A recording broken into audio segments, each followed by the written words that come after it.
안녕하십니까, 달 감독입니다. 자, 오늘 또 출장 가서 책 소개하는 시간, 출책 시간인데요.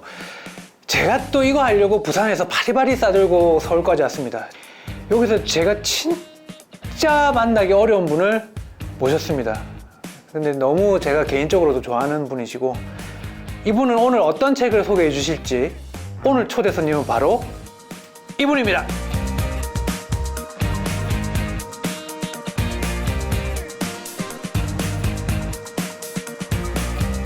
안녕하세요. 안녕하세요. 나에게 해준 사랑을 해준 웃게 해준 안녕하세요, 김혜진입니다. 야, 저는 사실 이게 이제 다라락 올라오네요. 올라오는데 네네네네. 팬분들은 너무 좋아하시겠죠. 아, 그렇죠. 또 이렇게 또 제가 너무 영광이죠. 또 감독님, 달 감독님께서 또 이렇게 출첵이란 또 이렇게 또 아주 저와 너무나 잘 어울리는 어떤 그 주제의 어떤 그 컨텐츠에 저를 소개를 해주셔가지고 너무 영광스럽네요, 진짜로. 네. 우리가 이미 뭐 한 벌써 2달 전부터 이제 이렇게 했잖아요. 스케줄 잡았는데 말씀해주셨죠. 네. 제가 이 바닥 엔터테인먼트 바닥에서 여러 명의 연예인들 만나고 섭외를 해봤는데 그간 제일 물리적으로, 그러니까 혜준 씨는 해주고 싶었는데 물리적으로 제일 시간이 안 되는 사람이 김혜준이 아니었나. 저는 진짜 이 정도로 바쁠지는, 왜냐면 저는 일부러 비대면이 끝나기를 좀 기다렸거든요. 네네네. 너무 바쁠 것 같아가지고. 그렇죠. 네. 끝났는데도 불구하고. 감독님께서 저를 이렇게 또 배려를 해주셔가지고 그렇게 또 이렇게 또 아니, 배려는 혜준 씨가 배려를 해준 거지. 아니, 그러니까 이제 비대면 데이트가 이제 좀 끝나시기를 조금 기다려 주셨다가 이게 시기를 말씀해 주셨는데 지금도 뭐 열심히는 지내고 있습니다. 사실 뭐 정말 이렇게 쉬지 않고 뭐 이렇게 뭐 최대한 기회가 있으면은 열심히 하려고 노력 중이죠. 네. 그 개인적으로 너무 보기 좋은 것 같아요. 그러니까요. 네, 약간 저는 혜준 씨의 요즘 어떤 이런 바쁜 근황을 보면서 대리만족도 느끼고 있어요. 아, 진짜로요? 내가 안 바쁘거든. 내가 바빠가지고 우리 혜준 씨처럼 나도 이렇게 바빠야 되는데, 약간 우리 먹방 볼 때 다이어트 할 때 먹방 보면서 대리만족하잖아. 대리만족. 근데 나는 혜준 씨를 보면서 혜준 씨 나오는 영상 다 찾아봐. 난 집에서 놀면서 혜준 씨 나오는 영상 다 찾아보면 대리만족해. 사실은 달 감독님께서 진짜로 저와 이제 평소에 가끔씩 이게 통화를 하는데 정말, 그러니까 이제 아무래도 제가 일을 많이 하다 보니까 저도 어떤 좀 체력적으로 조금 지칠 때나 어떤 대화의 어떤 좀 정신적으로 조금 이제 대화의 상대가 필요할 때 제가 달 감독님하고 이제 통화를 하는데 진짜로 저에 대해서 너무 많이, 그러니까 생각을 해주시고 항상 저를 많이 지켜봐 주시고 통화를 하고 나면 진짜 힘을 좀 얻어가지고 다시 열심히 또 하게 되고. 좋은 말씀 감사합니다. 진짜로요. 감독님 덕분에 제가 지금도 정말 열심히 하고 있죠. 그러니까 달 감독님 진짜 채널을 이제 제가 내 얘기는 그만하고. 네, 내 그렇죠. 얘기는 그만하고. 네. 쑥스러워서 또 부끄러워하시네요. 또 쑥스러워서 못 감독님 또 듣겠네요. 부끄러워하세요. 쑥스러워서 못 듣겠네요. 네. 주인공은 이제 혜준 씨니까. 네, 그렇죠. 자, 오늘 이제 출첵 시간은 이제 뭐 그 초대 손님이 자기가 그동안 읽었던 책 중에 네. 조금 감명 깊게 읽었던 책을 한 권 이제 이야기해 보는 시간인데, 네. 오늘 이제 혜준 씨가 갖고 와준 책은 네. 8단어, 8단어. 그러니까 8개의 단어라는 책인데, 네.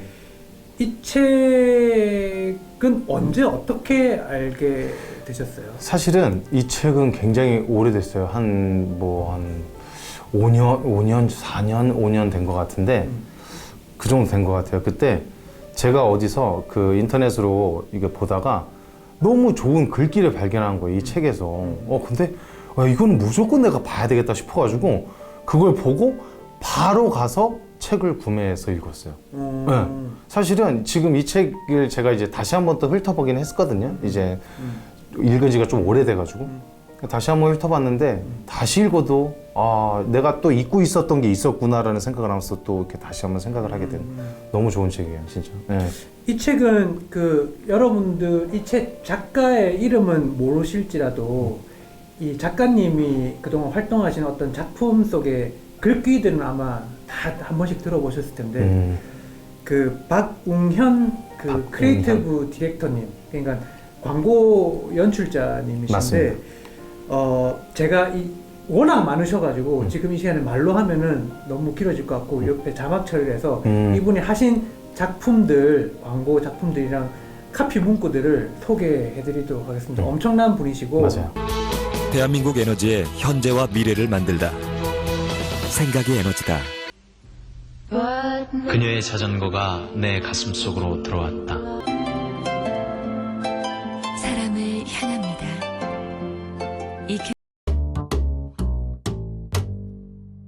톱스타가 나옵니다.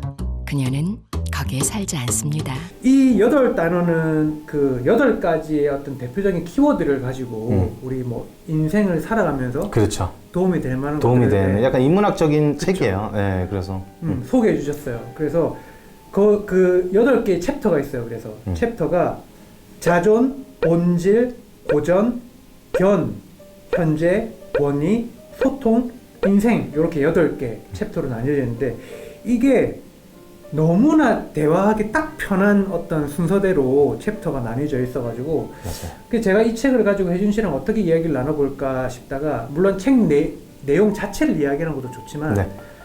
혜준 씨를 어렵게 모셨기 때문에 네네. 이 키워드 8개의 키워드를 가지고 우리 혜준 씨 인생에 대입을 해서 네. 한번 풀어보려고 해요. 너무 좋습니다. 그래서 첫 번째 자존입니다. 자존이죠. 자존. 자, 김혜준에게 자존감이란? 그러니까 사실은 저를 지탱할 수 있게 만들어준 힘 같은 거라고 생각을 해요. 자존이란 거. 왜냐면 그러니까 어떻게 보면은 되게 중요한 것 중에 하나가 제가 이제 가끔씩 다른 곳에서도 말씀을 드리는데 나 스스로를 사랑하라라고 제가 이렇게 말을 많이 하거든요. 다른 곳에서. 저는 근데 그게 굉장히 중요하다고 생각해요. 왜냐면 이게 사실은 뭐 자꾸 나를 지책하고 질타하고 이런 것들이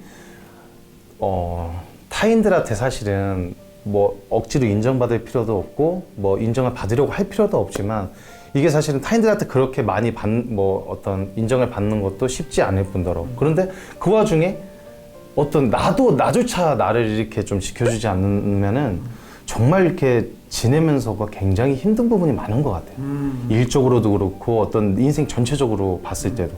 사실은 제가 이제 개그맨 지망생 생활을 하면서 저는 무명이 아니라 이제 지망생 시절이 한 6년 정도 됐었잖아요. 근데 저는 제가 하나 끝까지 했던 거는 그러니까 어찌됐든 나는 된다라는 거는 스스로의 믿음. 그죠. 스스로에 대한 어떤 강한 믿음이 저는 진짜 그건 있었거든요. 그래서 사실 그게 어떻게 보면은 조금 지탱이 돼서 정말 운이 좋게 이게 관심을 또 받을 수 있는 계기가 됐던 것 같아요, 저는. 그래서 어떤 뭐 누구한테 뭐 이렇게 뭐 제가 말할 수 있는 입장은 아니지만 어찌됐든 제가 지내오면서 저는 그 부분을 항상 지켜왔던 것 같아요. 내 자존, 나를 사랑하는 것들, 절대 나를 막 비난하지 말고 나는 안 돼. 이런 말들은 정말 저는 안 하는 편이거든요. 그리고 주변에서 그런 말을 하는 친구가 있으면 전 꼭 얘기해줘요. 그걸 말로도 뱉지 말라고 얘기를 해요. 그러니까 저는 항상 그런 생각이에요. 그러니까 말에 진짜 힘이 있다고 생각하거든요. 그러니까 이게 결국 말을 하는 순간 그게 내 생각으로 더 커지거든. 그러니까 흔히 쉽게 얘기하면 우리가 중고등학교 때 누구 짝사랑 하잖아요. 속 앓고 있다가 친구한테 나 쟤 좋아해 하는 순간 마음이 진짜 더 커지거든, 이게. 그러니까 뭔가 정말 그 비유를 하자면 그런 거예요. 그러니까 모든 말에 자꾸 내가 나는 안 돼. 이게 뭐야, 내가 되겠어. 이런 게 아니라 정말 주변에 진짜 동생들한테도 그런 말은 하지 말라고 항상 얘기해요. 부정적인 말. 무조건 널 좋다라고 얘기를 해. 너가 스스로 너를 그렇게 얘기를 하지 마. 그런 말에 뱉지 마. 언제나 그런 얘기를 해요. 그래서 되게 중요하게 생각하는 게 전 자존이거든요, 사실은. 그러면 그동안 뭐 지망생 생활 6년 하고 네. 코빅에 들어가서 이제 뭐 지망생 생활은 끝났다고는 하지만 유명해지지는 않았잖아요. 네. 이제 그냥 활동만 했을 뿐이지. 네. 그러면서 제 생각에는 그럼에도 불구하고 내 자존감을 무너뜨리는 어떤 선배나 혹은 주변의 어떤 사람들의 어떤 좀 내가 모멸감을 느꼈다든가 그런 좀 무시당했던 경험이 있어요. 있죠. 잠깐 뭐 예를 들면 아무래도 이제 촬영장 같은 데 갔을 때 뭐 정말 이렇게 대하는 태도가 느껴지는 때가 있잖아요. 저를 이렇게 대할 때 되게 막 이렇게 좀 하대한. 약간 하대하시는 분들이 이제 또 계시고 이제 뭐 다 그런 건 아니지만 그런 분들이 뭐 그런 일부터 시작해서 뭐 사실 그런 일들은 제가 봤을 때는 아주 비일비재해요. 겪으시는 분들이 굉장히 많으실 거예요, 진짜로. 예, 근데 이제 그때도 언제나 생각은 근데 그거였어요. 너는 그렇게 나를 해. 나는 잘 될 거니까. 그거에 대해서 막 물론 그 순간에 어떻게 보면 좀 스트레스는 될 수 있어. 근데 그 스트레스를 나한테 온전히 내 몸으로 받지는 않는 거지. 오케이. 너는 그렇게 해. 나는 내가 하고자 하는 게 있고, 난 내가 믿는 게 있어. 너 나중에 보자. 약간 뭐가 이런 느낌인 것 같아, 사실은. 그러니까 뭐 그럼에도 불구하고 내가 스스로 그거를 좀 이겨내고 극복할 수 있었던 건 스스로 계속 그런 식으로 마인드 컨트롤을 하신 거예요. 그렇죠. 나는 괜찮아, 나는 할 수 있어. 잠깐 뭐 갑자기 든 생각인데 혹시 혜준 씨 잘 되고 나서 네. 그런 분들의 어떤 바뀐 태도나 또 이런 것도 있습니까? 갑자기 호감으로 변한다든지 막 잘해준다든지. 뭐 사실은 그런 거는 그렇게 잘 못해주셨던 분이 잘해주셨다라는 느낌보다는 그냥 이제 아무래도 지금은 어디 촬영장 가면 예전 같은 그런 느낌은 없는 거죠, 사실은. 분위기 자체가 이제 좀 많이 다른 거죠. 근데 너무 그거에 저는 감사하고. 너무 감사하죠. 그것만 그렇게라도 저를 그냥 딱 인정을 해주시면 그냥 그것만으로도 너무 감사하고 열심히 더 촬영하려고 하고 노력하죠. 그러면 이제 지금도 이제 어느 정도 인지도 올라간 이 상황에서도 계속 자기 페이스를 유지하고 어떤 자기를 잃지 않기 위해서는 계속 그런 걸 되뇌이시겠네요. 그러니까 뭐 되뇌인다라기보다 이제는 제가 봤을 때 그 부분에 있어서는 이게 좀 어떻게 들릴지 모르겠어요. 근데 그래, 믿었던 게 맞았다라는 생각이 좀 드는 거예요. 자기 확신. 그래. 그러니까 누구 주변에서 저도 되게 많은 얘기들을 들었잖아요. 야, 너 그거 하지 마. 너 그거에서 네가 되겠니? 뭐 주변 친구들도 저를 위해 준다는 친구들 그러지 말고 나랑 같이 일을 하자. 뭐 그런 사람들도 많았지만 어찌됐든 저는 그거는 배제하고 어쨌든 제 일을 했고 그래도 조금 그거에 대한 약간의 반증을 했다라고 생각을 하고 각자의 인생이 있잖아요. 모두의 인생이 정말 누구의 삶이 다 다르잖아. 난 이게 내 인생인 것 같아. 내가 생각한 게 맞는 것 같아. 그럼 난 내대로 사는 게 맞는 거다라고 생각이 드는 거지. 자기 방식대로 살아가는 게 답인 것 같다. 그렇죠. 그거 중요하네요. 그럼요. 그냥 남과 비교할 거 없이. 그럼요. 내가 내 인생을 알아서 개척해가지고 사는 거. 맞아요. 그거 되게 멋진 것 같습니다. 여러분 지금 뭐 아마 그 혜준 씨 팬 분들의 연령대가 20, 30대가 주축을 이루는 걸로 알고 있는데 한창 취업을 하기 위해서 고민도 많이 하고 좀 준비도 많이 하는 그런 나이이실 텐데 요런 태도 되게 중요한 것 같아요. 맞아요. 자기를 생각하는 마음. 그리고 사실은 그 감독님께서 말씀하셨던 것처럼 저의 팬분들, 그러니까 저를 관심 가져주시는 분들 중에 굉장히 지금 힘들어하시는 분들도 계시고 위안을 얻으시는 분들도 많으세요. 그래서 제가 정말로 생각을 하다가 이 책이 조금 도움이 될 수 있겠다라는 생각을 해서 또 이걸 또 선택한 게 있어요. 이 또 팬을 생각하는. 근데 왜냐면 진짜 마음이 사랑을 해준 나에게 해준 웃게 해준 안녕하세요, 김혜진입니다. 역시 좋습니다. 그런 것들이 있어요. 하실 말씀. 그러니까 그 정말로 어찌 됐든 왜냐면 제가 뭐 메시지가 오고 하면은 뭔가 DM이나 이런 거 마음이 진짜 쓰여요. 그래서 그 진짜 이런 기회가 돼서 사실 제가 뭐 아시겠지만 제가 이런 거를 뭐 잘 안 해요. 이게 제가 뭐 이렇게 좀 그럴 정도는 아니라고 생각이 들어서 그런데 이거는 꼭 감독님과 함께 이렇게 좋은 이게 또 컨텐츠로 나간다면 너무 좋을 것 같아서 그래서 선택을 했어요. 참 그게 쉽지 않은데 이게 본성이에요. 이게 자꾸 신경을 쓴다는 거는. 자, 이제 두 번째 챕터로 넘어가 보겠습니다. 본질입니다. 본질. 그래서 이제 지금 혜준 씨가 하는 일이 코미디, 뭐 유튜버, 뭐 코로나 전에는 무대 공연도 하시고 다방면으로 하셨지만 거기에 이제 귀결되는 키워드는 이제 희극이에요. 희극이죠. 코미디 웃기는 거, 재밌는 거. 맞아요. 이건데 언제부터 내가 이 길을 걸어야겠다라는 생각을 하면서 직업적으로 조금 진지하게 생각을 하셨어요? 그러니까 사실은 이제 고등학교 3학년 때 제 거 저기 어렸을 때 장래희망 보면은 개그맨이 있어요. 초등학교 오. 때도.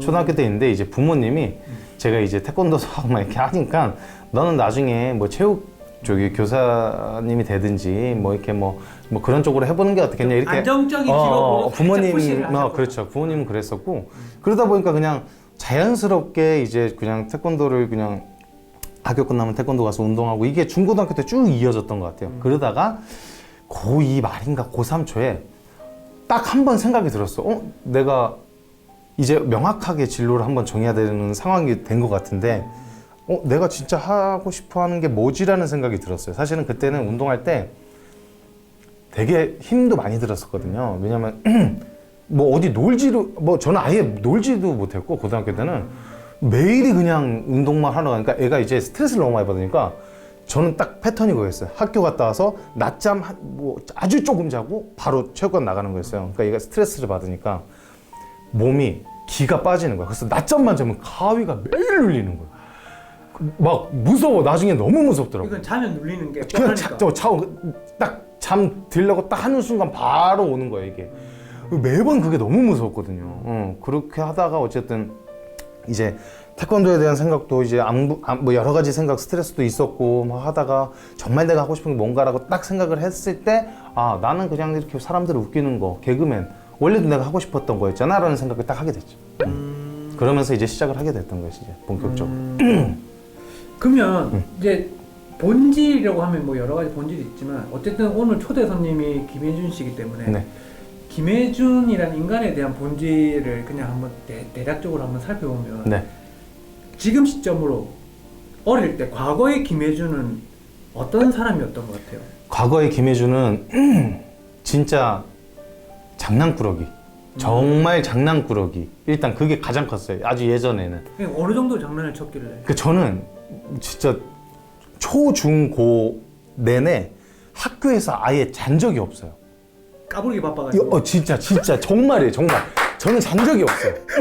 전 친구들하고 얘기하는 게 되게 재밌고 근데 이제 또 한편으로는 또 뭐가 있냐면 그거에 반해서 뭐 저는 이제 또 혼자 있을 때 또 말을 좀 안 해요. 그러니까 그 어렸을 때 제가 약간 몇 개의 트라우마들이 있거든요. 그래서 제가 아직도 무서워하는 게 귀신을 굉장히 무서워해요. 그리고 밤을 되게 무서워했어요. 그러니까 어렸을 때 막 코피가 너무 많이 나가지고 새벽만 되면 초등학교 때 깨는 거예요. 그러면 엄마 옆으로 가는 거예요. 그러니까 이게 새벽에 딱 눈 뜨면 꼼꼼한데 시간을 보면 새벽이야. 근데 매일 코피가 나고 엄마가 맨날 막 갈아서 해주시고 막 해서 또 코피가 먹고 또 다시 코피가 나오는 거 막 이게 밤이 무서운 거야 애 자체가 내가. 그러다 보니까 내가 좀 그러니까 애가 꾸물꾸물해졌어. 그러니까 좀 우울한 느낌이 있어. 되게 지나고 나서 생각을 해보니까 내가 어렸을 때 되게 조금 우울한 게 되게 셌다 보다라고 생각을 했어요. 그게 뭐냐면 학교 가면 친구들이랑 막 장난치는 게 너무 좋은 거야. 근데 집에 오잖아요. 저희 어머니가 초등학교 때부터 이제 맞벌이를 같이 하기 시작하셨거든. 집에 오면 난 항상 방이 2개 있었는데 안방에 TV를 켜놓고 불이 다 꺼진 상태로 이렇게 있었어. 그리고 되게 많이 울었어. 그래서 내가 그때 당시엔 몰랐는데 시간이 쭉 지나고 나서 생각을 해보니까 되게 내가 그때 뭔가 좀 그런 게 있었나 보다. 약간 어린 나이에 그때 약간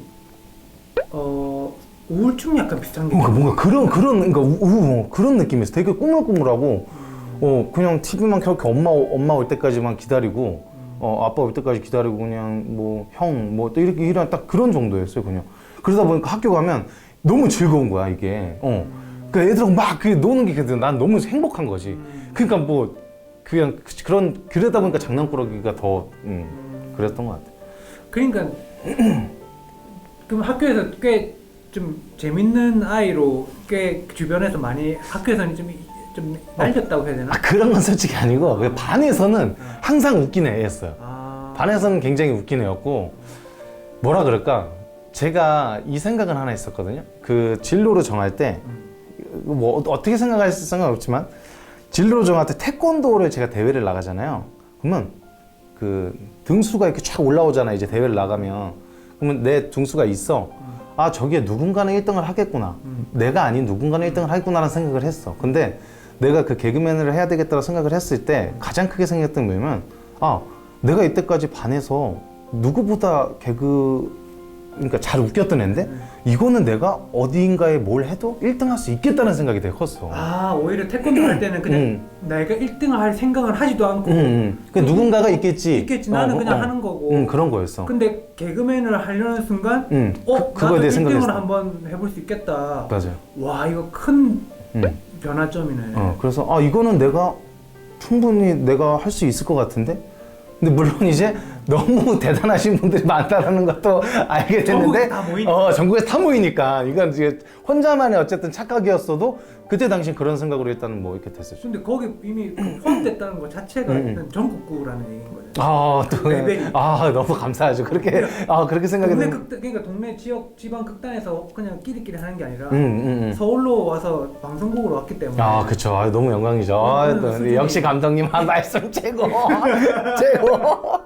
아, 그렇죠. 그래서 제가 아직도 약간 그게 남아있어요. 혼자서 있을 때는 뭔가 약간의 그런 되게 조용해. 그러니까 약간 그런. 차분해지고. 그냥 약간 혼자 내성적으로 생각 많이 하고 약간 그런 스타일이에요, 제가. 그래서 이제, 저를 아시는 분들은 또 이제 또 아실 거예요. 그래서 사람들하고 있을 때는 이제 본능적인 약간 그런 게 있고, 혼자 있을 때는 그냥 혼자 생각 많이 하고 약간 그런 스타일. 야, 미래 그 혜준 씨 여자친구 되실 분은 요점 잘 참고하시기 바랍니다. 우리 오빠 재밌는 사람인 줄 알고 사귀는데 단둘이 있을 때 너무 진중하고 차분하고 조용해서 좋다는 분이 계시고 심심하다는 분이 계실 텐데 요거 잘 보시고 이상형을 잘 판단하시기 바랍니다. 아, 네네네. 근데 뭐 그렇게 그 깊지는 않아요. 네네네네. 자, 그러면 이제 최근에는 대중적인 이제 우리 혜진 씨의 위치가 많이 변했어요. 네네. 전에 비해서. 네. 근데 그 사이에 변한 게 있고 변하지 않은 것도 있을 것 같은데 네. 지금 어떤 주변 상황은 많이 변했어요. 아, 굉장히 많이 변했죠. 네. 그럼에도 불구하고 김혜준한테 변하지 않은 게 있다면 변하지 않는. 그게 성격이 될 수도 있고 습관이 될 수도 있고 네. 인간관계 될 수도 있고 다양한데 뭐가 있을까요? 일단 가장 중요하게 생각하는 점인데 변하지 않은 점이라기보단 변하지 않으려고 노력하는 건 태도예요, 태도. 나의 어떤 뭐 말씀하신 것처럼 인간관계가 될 수도 있고 내가 삶을 어떻게 지내는 어떤 태도, 내 태도가 굉장히 중요하다고 생각을 해요. 특히 이런 시점에서는 더더욱이나 나도 모르게 내가 바뀔 수 있잖아. 주변이 바뀌었으니 주변의 영향을 나도 받는 사람이니 자연스럽게 바뀔 수가 있단 말이에요. 영향이 끼쳐질 수 있다는 거지. 그때 어찌됐든 내가 누군가의 대함에 있어서 뭐 혹시나라도 마음 상할 일이 뭐 들이지 않도록 그리고 내가 이때까지 생각해왔던 어떤 지내오면서 중요하다고 생각했던 것들을 좀 잃지 않으려고 노력을 많이 하는 편이죠. 노력을 하는 거예요, 사실은 제가 봤을 때는. 그렇겠죠. 그게 노력 없으면 한순간 아차하는 순간 조금 무너질 수도 있고 훅 빨려 들어갈 수도 있으니까 그 노력이 제가 옆에서 봐도 노력을 굉장히 많이 하는 것 같아요. 그러니까 저하고 그냥 뭐 이렇게 개인적인 통화하려고 해도 저에 대한 시간적인 배려를 묻는 거에 대해서 이미 5분이 지나가. 괜찮으세요? 지금 잠깐 돼요. 괜찮으세요? 와, 괜찮으세요? 뭐 이거로 일단 첫인사가 5분이 지나가. 그래서 야, 이 친구 나한테는 이제 배려 조금 덜 해줘도 되는데 정말 의식을 하고 있구나. 이게 기본적으로 이게 또 제가 전화를 또 드렸고 그런 상황에서 당연히 또 이건 그래야죠. 네. 요즘 바빠서 네. 약간 방금 질문을 비슷할 수도 있는데 네. 다를 수도 있고 챙겨야지 하면서 못 챙기는 게 혹시 있나요? 저는 가장 큰 가족. 가족이 가장 아버지, 어머니, 형, 보리까지 이게 제가 집이 가까운데 너무 새벽에 끝나고 또 새벽에 나가고 이런 게 또 일들이 있다 보니까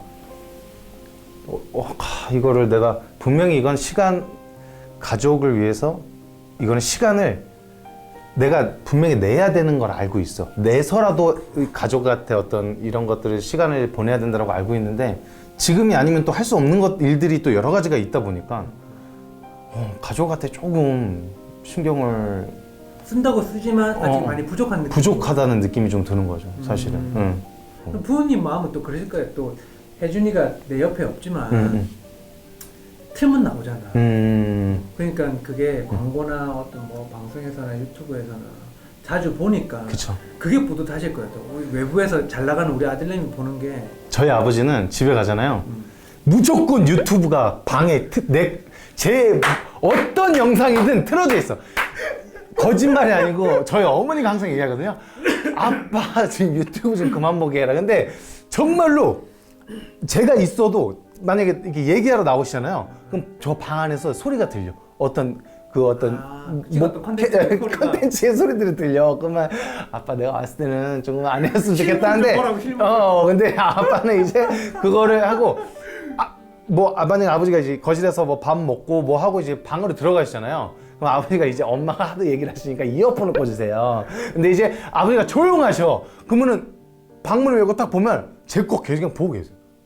무한만 뭐 하시는 거예요? 계속 보세요. 계속 그냥. 그러니까 그게 정말 좋으신 거구나라고 생각을 해서 너무 좋지. 그래서 뭐 저도 열심히 또 아버지가 볼 수 있는 새로운 것들 그런 생각도 되게 많이 해요.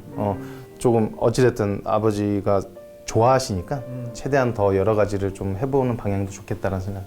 부모님 입장에서는 그런 것도 있을 거예요. 그 운동을 힘들게 해온 모습을 봤잖아요. 그 청소년 시기에. 그쵸. 그때 그렇게 힘들어하던 모습을 봤는데 이제 다 크고 나서 우리 아들내미가 그런 좀 힘들어하는 모습을 벗어던지고 너무나 밝은 모습으로 일을 열심히 하고 잘 되는 모습을 보니까 그걸로 또 너무 부모님으로서 좋은 것도 있을 거예요. 그렇겠죠, 정말. 그러니까 이게 어쨌든 저도 이제 뒤늦게 데뷔를 한 스타일이고 하다 보니까 그런 거 그냥 그쵸. 그러니까 감독님이 말씀하신 게 진짜 맞는 것 같아요. 부모님 입장에서는 정말 제 전에 어떤 여러 가지. 근데 개그맨 지망생했을 때 부모님들이 제 힘든 모습을 그렇게 보진 않았는데 느끼셨겠죠, 그냥 본능적으로 느끼셨겠죠. 그렇죠. 나이는 차가는데 네, 그쵸. 뭐 이제 수입은 적고. 그러다 보니까 이제 지금 그 모습을 보시는 게 굉장히 기쁘시겠죠, 진짜. 너무 좋으시겠다. 맞아요.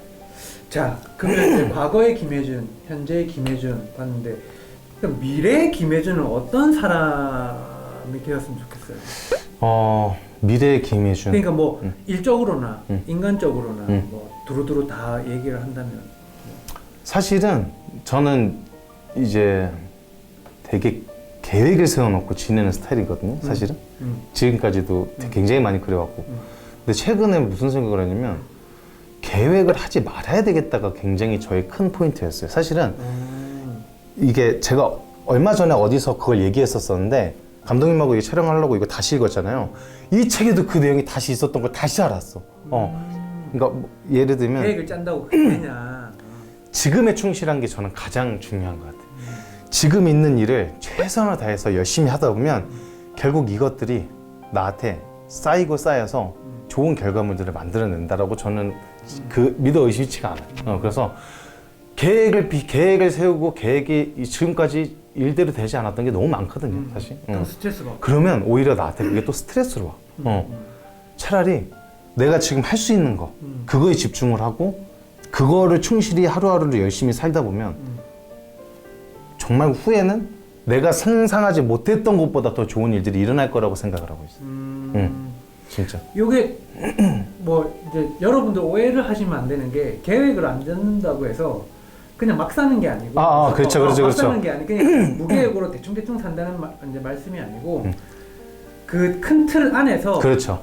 현재 집중을 제대로 하자. 그렇죠. 그러니까 일어나지 않을 일에 대해서 맞아요. 걱정을 하고 계획을 해서 불안해하거나 떨거나 그런 거 하지 말고 지금 눈앞에 있는 일을 아주 열심히 해서 잘 처리하고 이게 쌓이다 보면 그렇죠. 나한테 더 좋은 미래가 올 것이다. 뭐 맞아요. 이런 말씀이시니까. 네. 그러니까 자기가 잘할 수 있는 것들 집중을 하고 하고 싶은 것들에 대해 집중을 하고 그것을 하기 위해서 매일을 열심히 충실히 살다 보면 그게 좋은 결과 난다는 거 절대 놀라는 말이 아니에요. 네, 여러분들 오해하지 말아요. 굉장히 큰 오해가 될 수 있습니다. 그런 거 아니에요. 네. 우리 오빠가 무계획으로 살라 그랬어. 아, 절대 아니 무계획으로 살라는 게 아니에요. 네네, 오해하지 마세요. 네. 자, 좋습니다. 그러니까 이런 게 되게 왜? 아니 뭔가 그런 감정들이 뭐냐면.